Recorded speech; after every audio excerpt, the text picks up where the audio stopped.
And this is one of the biggest lies that I believed when I started my plumbing business. It just kept me broke. Hey, good morning to you. Welcome to the morning workout. Hey, good to have you here. Just got my workout in. Hope you got your workout in today. If not, why not? Okay, it's good discipline. Get your workout in. It's good for business too. All right. Hey, one of the biggest lies that I believed, in fact, many believe still with their plumbing businesses, okay, that kept me broke. Not only broke financially, but broke physically, okay, was this thing of having to work 24/7, okay, that you gotta work 24/7. You gotta have 24/7 emergency service. As a plumbing business, we gotta have emergency service, and we gotta work on call. We gotta be available 24/7. You know, when I started, you know, I thought that's, in fact, it kind of felt like that was like a law. With having a plumbing business, okay, if I had a plumbing business, okay, I had to provide emergency service. I had to be available 24/7.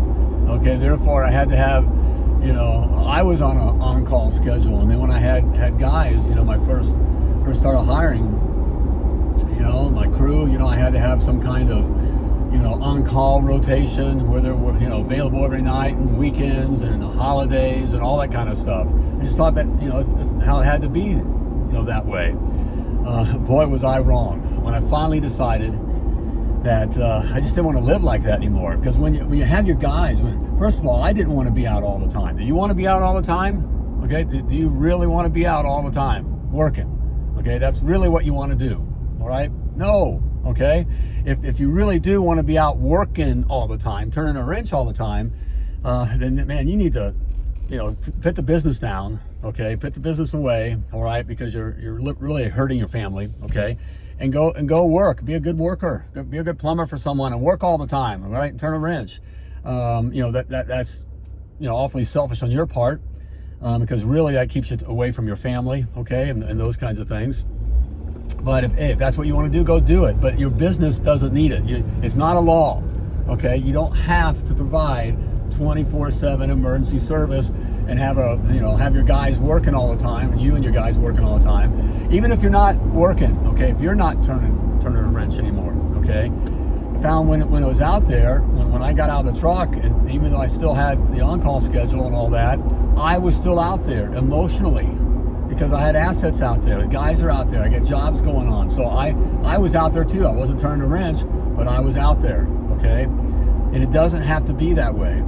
You know, my next fear, well, other than being arrested for, you know, disobeying some kind of, breaking some kind of, you know, plumbing law, if I had to work, you know, is the fear of losing customers. You know, I thought that, you know, if I didn't provide, you know, didn't say that I provided emergency service, and you know, and that I would lose customers, right? I mean, the bottom line, you know, if I didn't provide emergency service, or you know, yeah, I lose customers. That's just the best way to put it. That's not the case, okay? By the way, no one wakes up in the morning and wants to call a plumber. If you've been listening to me for any time, you've heard me say that, all right? No one wakes up in the morning and wants to call a plumber. No one wants to call a plumber. All right, no one wants to have a plumber in their house, you know, at 7 o'clock, 8, 9, 10 o'clock at night for whatever problem, okay, or on the weekend. They don't want you in the house, all right? So it's not like it's we've taken anything away, okay? It doesn't help the customer relationship. In fact, I found, you know, the concern was loyalty. You know, would I lose loyal customers somehow having that emergency service? I actually kept track for 30 days, for a whole month, all right, of all the customers and just the situation. My gut was telling me, of course, everyone around me is working 24/7 and providing emergency service. And when I first even brought up the idea, you know, to other guys, you know, at the supply house or a couple other owners I knew, it's like, no, you gotta do it. You gotta do it, you know. And so I decided to just kind of test it out, see what would it feel like. I really wanted to know what would happen, what would I really lose, what were the attitudes. And so I kept track of it, did a little self-study here for about 30 days. And this one I had a crew. I had about 5, 6 guys at the time. And so we had the rotation and those kinds of things. And I just decided to, I kept track of ramping up to this time of kind of, what were the problems, customers were never happy. By the way, customers, you think they don't want to pay or upset with you when they do call you in the morning and don't want to pay. Just think how upset they are with you when you come in, on an emergency call. It's not a happy call because they feel like they're being gouged. Okay, because that's when they go in that mindset instead of just, well, that's expensive and how can you charge? It's like you're taking advantage of me because you had me here at 10 o'clock at night and water's running or whatever the situation is, and you're just ripping me off. I mean, it's even more. It's even. I'm trying to find a word for it. It's even more a gut hitting the gut to them. All right, they even feel that feeling even more. Okay. And I found with that we didn't have any more loyalty. Those customers didn't call us back. In fact, they have a bad taste in our mouths, okay? Because they felt like they were taken advantage of. Yeah, we were available at that time, but they just felt like we were taking advantage of them. That was the overwhelming feeling of all the customers. Overwhelming, okay, when I polled them, okay? And it was unfair. But that doesn't matter. That was the reality. That was the perception.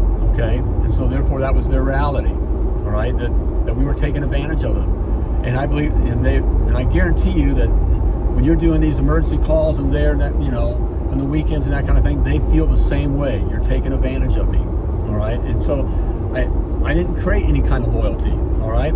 Also, if I looked at my team, they're already, I'm putting the spurs to them through the week. Okay, and now they want to be, look, your guys, even through the week, man, your guys, are looking at, they're looking for the barn. They're like cows looking for the barn at 3 o'clock. Okay, they want to be home. Okay, they want to be doing their own thing. Okay, and they hate working the on-call. All right, and so it didn't lift any kind of team spirit or culture or anything like that.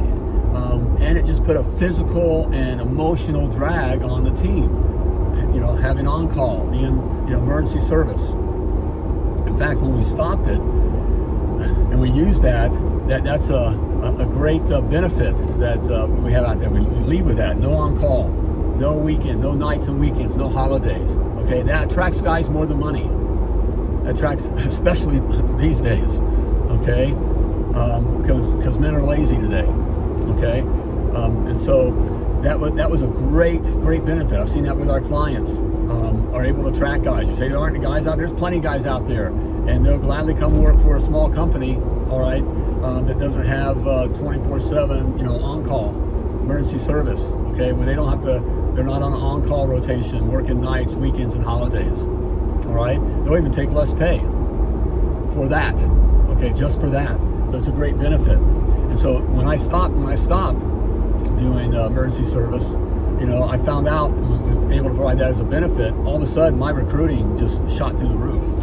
Everybody wanted to come work for Attaboy Plumbing. All right, no nights, no weekends.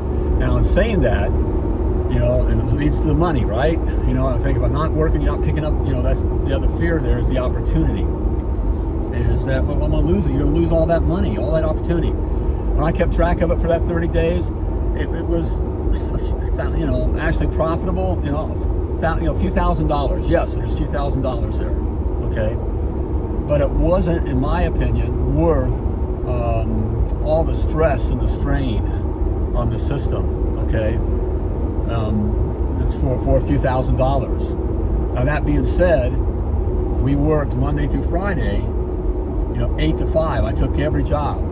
And that was our culture, and the guys knew that, all right? And I would say, hey, this is how we don't work nights and weekends. Because actually the guys, that was one of their fear. When we stopped doing that, I actually had the question from the guys, how can we afford to do that? They never talked money, asked me a money question before in that, in that way. But, I was struck by that. How can we afford They were worried that I'd go out of business. That attaboy go out of business because we weren't working on call. And I'd say, how many calls you think we really do? Look at all the calls we do today. What's the thing?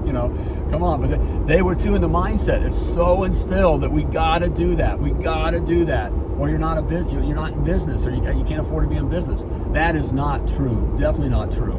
When I stopped doing on call and focused on my Monday through Friday, put the spurs to the guys. Okay, that's kind of how I put the spurs to the guys. We take every job 8 to 5. We're doing every job. That's the culture. That's the sense. Now, did we do every job 8 to 5? No, we didn't. But that's the culture, if you get my meaning. Okay? All right?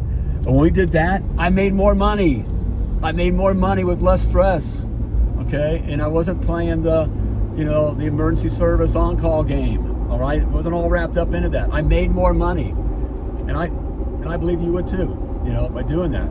And it was a much happier life. I kept guys on longer, okay? All those kinds of things that worked out, and I didn't lose any customers. I didn't lose any customers, okay? Now, did we lose the customers that have a problem? I mean, did we get that call? No, but I bet we got the call after the guy that they called Roto-Rooter. I let Roto-Rooter take the hit, okay? Let Roto-Rooter wear their assets out, okay? And all that. They don't care anyways, okay? They don't care about the men, all right? Let them do it. And then I'll pick up the pissed off Roto-Rooter clients who feel that, customers that they were taken advantage of, all right, with the emergency service, all right? And so that's what I found out was happening, okay? We actually gained more customers by doing that. Now, the one thing that's a little, we need to have some kind of backing for, you do that job, on a Friday, whatever it is, and it's still leaking, or, the water's running, or, it wasn't fixed, or whatever tech was, that was part of our tech's responsibilities, okay? That we did have a system that when they called in, we were checking on things, and then that tech would be sent out, and the tech knew that would be their responsibility. So I even put pressure on the tech to know not just to blow off the job. Because they would be responsible. No matter what they were doing, where they were at, they would be responsible. So if they were at a kid's game and they got the call that Mrs. Jones still has the problem, they're leaving the kid's game, or they lose their job. Okay, it's just that way. All right, but we had I can't maybe on one hand times of all the years that happened. Now, it probably happened more than that, but that's the sense. That's what it felt like. It just didn't happen with all the calls, okay? The guys weren't whining and crying, and I wasn't, guys weren't quitting because they had to go back on a callback, in the evening or whatever on a job they were just on. Oh, goodness, the sun finally came up. Boy, that's bright. So that's what we experienced. So I challenge you. I challenge you on that live. You're out there, your plumbing business, and you're providing emergency service. You're working 24/7. Just don't do it for 30 days. Okay? Don't do it for 30 days. See what happens. You can always go back. You always go back to working 24/7 emergency service.